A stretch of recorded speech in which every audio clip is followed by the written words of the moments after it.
Hello, hello, hello, hello. Welcome to the first episode of Racing the Rocket. In this Factorio series, we are going to be building a base that is going to be clearing enough map going north so that we can watch a rocket until we can no longer watch it anymore. And maybe even we'll try to keep up with it, build a train or something to that effect. We'll see what happens. For those that haven't played Factorio, if you value your life and you want to keep as much of it as you can, then don't ever play this game. It is incredibly addictive, and if you put your mind to anything, you'll quickly notice that small parts of your life go missing.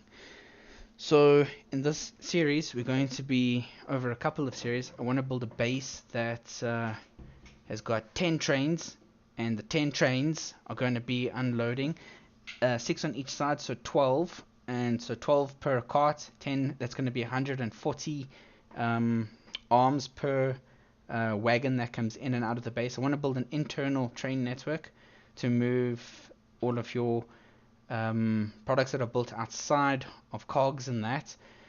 And I want to build an external network of trains just to bring all of the ore, because as we run out of resources and minerals in this game, we obviously have to keep on going further and further.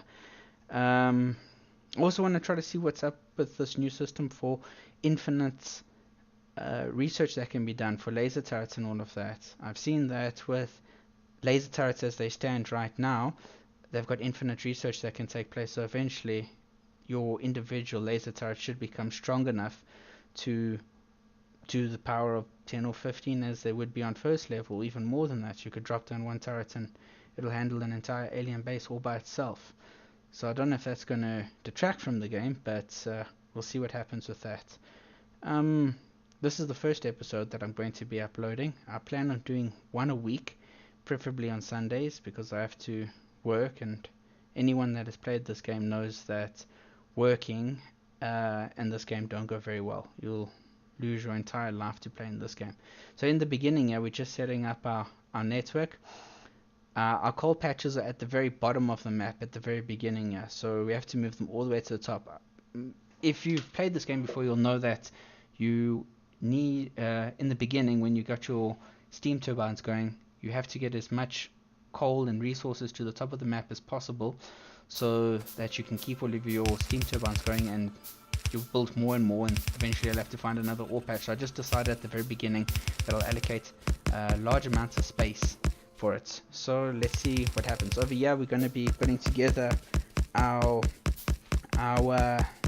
steel furnaces, but what I plan on doing is I want to do two layouts. So you're going to have the one lot on the one side and another set of furnaces on the other side. So both lots of furnaces are going to be drawing from the same coal belt, but they're each going to have their own independent or steel ore coming on the sides, because if you don't use as much coal as you do steel ore, so that's how we're going to be manufacturing our ore in the beginning. But I hope to only be using this in the beginning, and then later on we're going to be bringing all of our ore in externally and have our own separate facility that's just devoted purely towards getting coal in, getting ore in, and then next, once all the steel plate is made, then from then it'll push it around the entire base. So we're going to be having a big train network to do that. With the setup that I'm doing here, what you do is you devote one belt to bringing all the ore down, and then next we're going to build a belt that goes just off the side here, that's going to be moving all of the steel plate across to the right and left of the individual belts. We'll be using the red arms to do this.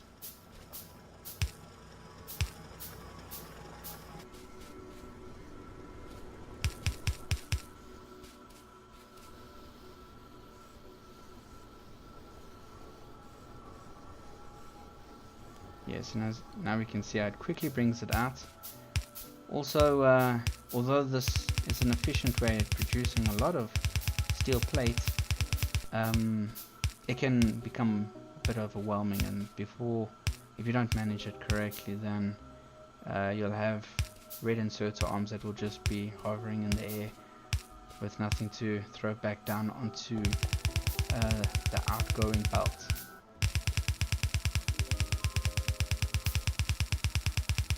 Also, by doing this, we can make the ore belt that brings down the ore to the furnaces. We can double bit steel ore on both sides.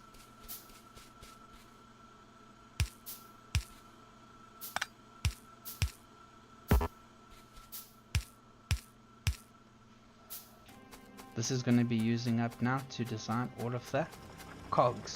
The cog system that we're going to be building for our map.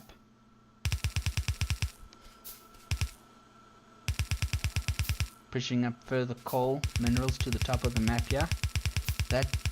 Although that ore patch is quite large, I expect we're going to be using it up relatively quickly.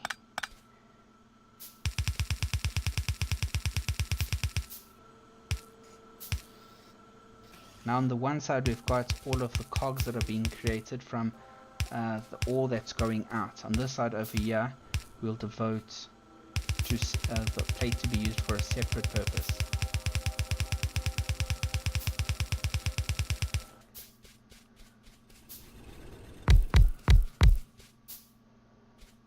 It just looks so sexy when you put all of it together like this, when they all turn on at exactly the same time.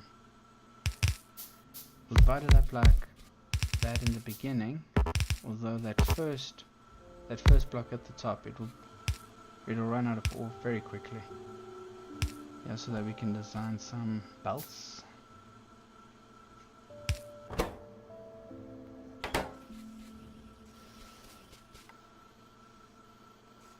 We plan on building an entire separate, if anyone has watched the Meiosis series, then I'm going to be using an idea from that where he builds individual cells for making each component, but I want to build each cell mega, so I'll be building a small ore processing facility in the beginning, and after that we'll up its production and build its own external one completely outside of the base, so that none of the train lines have to be shared between each other, so all intermediate products don't have to do anything with the ore at all. We're going to set up our first copper line here. It always seems so strange how big you build it, and the next few minutes later it's not big enough.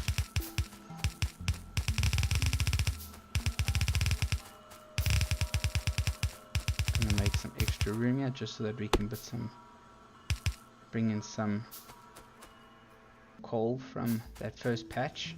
So this patch has got two separate lines that is going up. Goes one around the top, past all of our steel plants, past all of our steam plants, and then next it turns itself back around and goes towards all of our steel stone furnaces.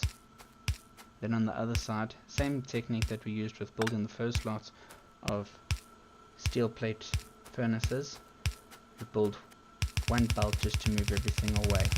This we only need to do one for now, because you need to produce a lot more steel plates in this game than what you need to produce copper. So for now we'll just focus on steel plates.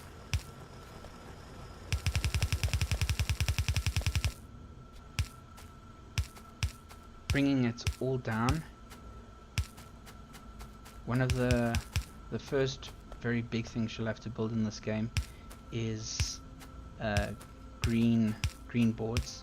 We'll build an entire green facility, but for now we're just going to send as much copper plate down to be turned into wires as possible. But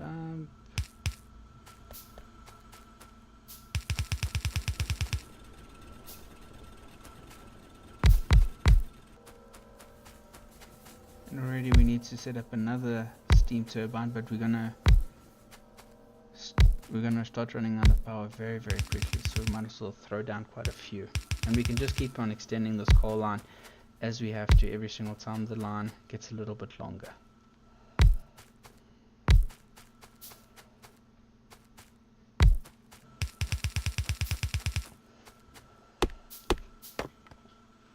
butcher the tree quickly.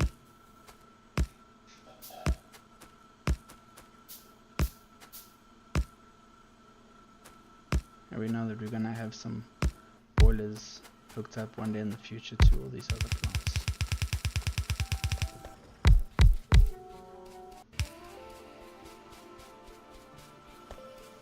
Okay, now we're putting together our red production line. Once again, this is also very small fry in relation to what it's going to get to. But I don't want to use speed modules like everyone else on YouTube. I want to just build more manufacturing and assembly buildings to get out more potions. I find it's funner to build as big a facility as possible. It's like the warehouse mod that you get, that you can build a warehouse inside of a warehouse and an entire factory.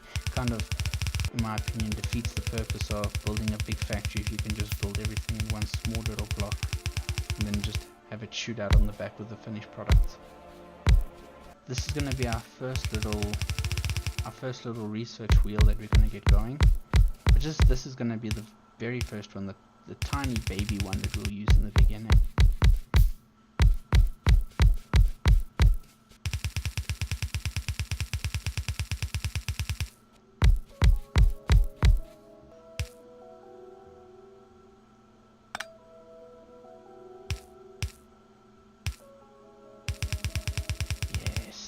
Yes.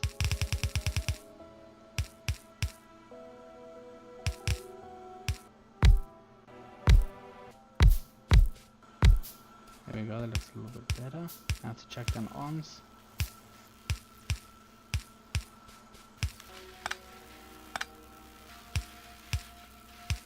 This is going to be how we're going to be swapping out potions, because we don't need to have well, you can't have double for red potion or green potion or whatever, so we need to make sure that it only sits on one side. So this is going to be where it's going to change the potions out so that it's only one side. And then if you can make room for the green potions to come in on the inner side of the bath.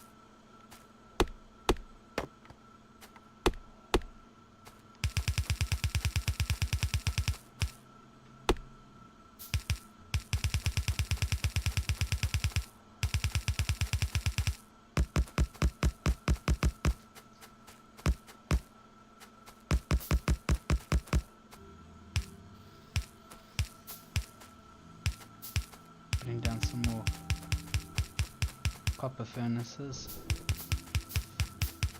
So now we've got one massive production line at the top to produce all of our copper plates. Ah, it looks so beautiful and they all come online like that at exactly the same time. And the copper belt at the top appears to be doing alright. Okay, let's put some, these will make all of our copper wires so that we can start putting together green board.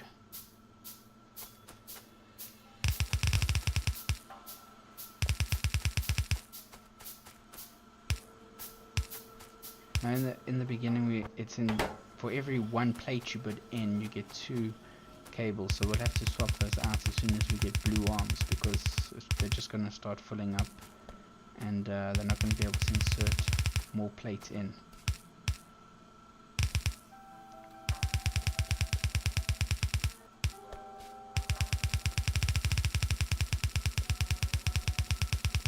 It's going to take a long time to change out all this yellow belt to blue and red belt.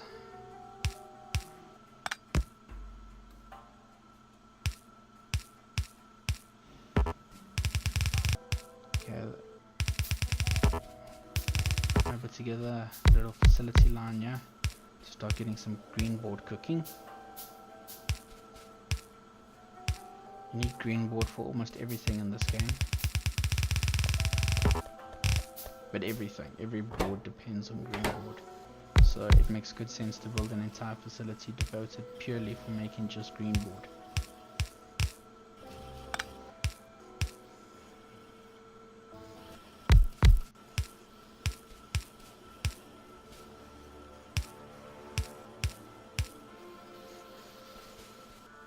Yeah, they're starting to pile up. You think you got a lot of anything in this game, but you realize very quickly that it goes very, very fast. There's no real such thing as massive surpluses that cannot be used up. We'll run a gear line next to our green board.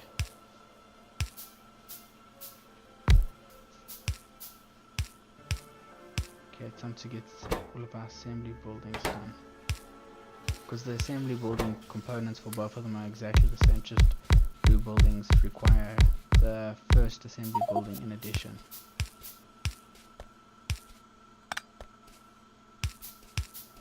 More boards to be put together. Can't have enough green board.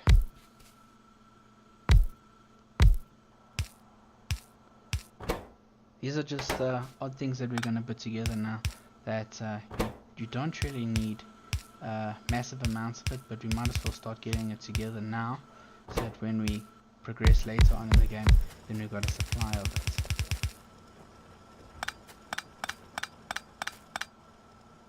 Okay, we're going to direct this now in a different direction. Oh, there's the problem.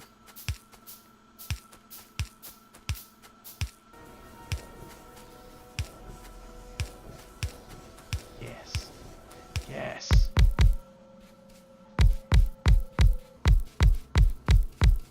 All these science domes are making me feel a little bit smarter.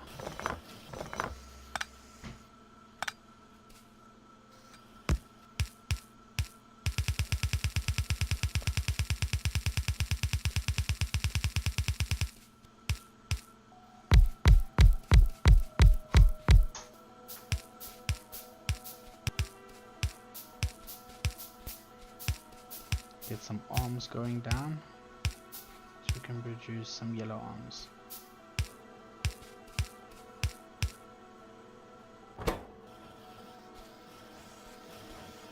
We're going to need this for all of our green research that we're going to do now.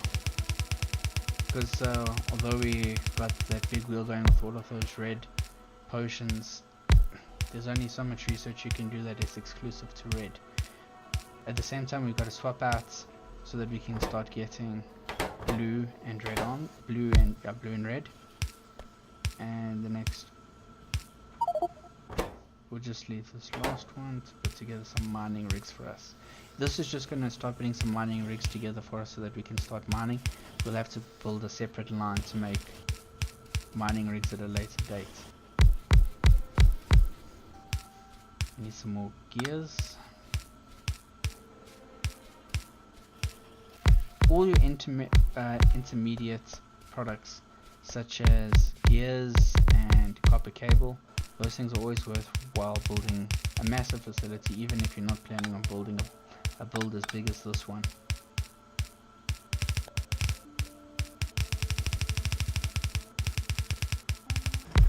There we go, now it's a little bit bigger, I feel a little bit smarter.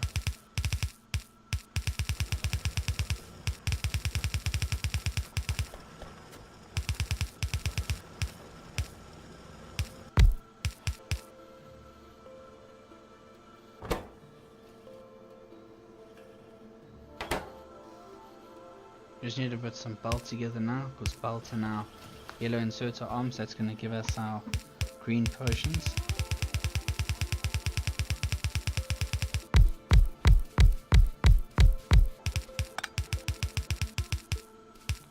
Yes, okay.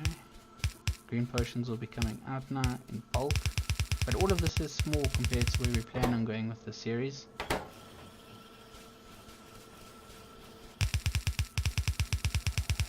Let's go and insert this now. That little circle that we brought onto the... There, we're going to go into the circle now.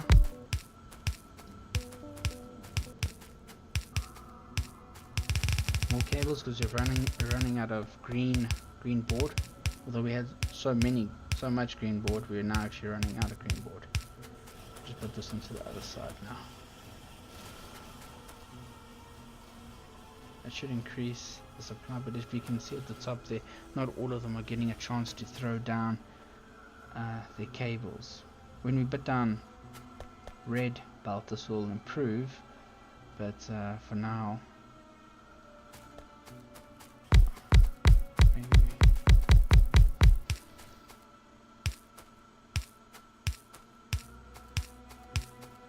can split it using.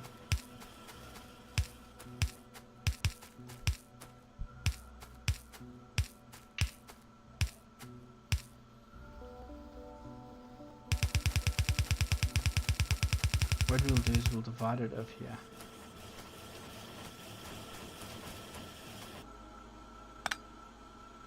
So it's double. We'll double the line coming down.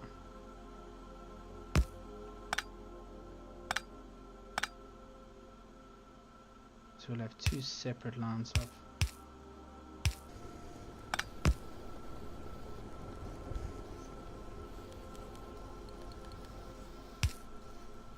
To use up a little bit of the copper cable coming down.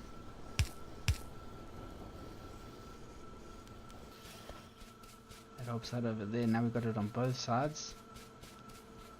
Green potions are not getting made because we're not getting enough plate coming through. It should, now that we've split it into double, it should start coming a little bit more. Okay, well that's all for this week's episode. I'm going to be posting one next week Sunday, same time as this one here. If you enjoyed this one, let me know. Until then, cheers.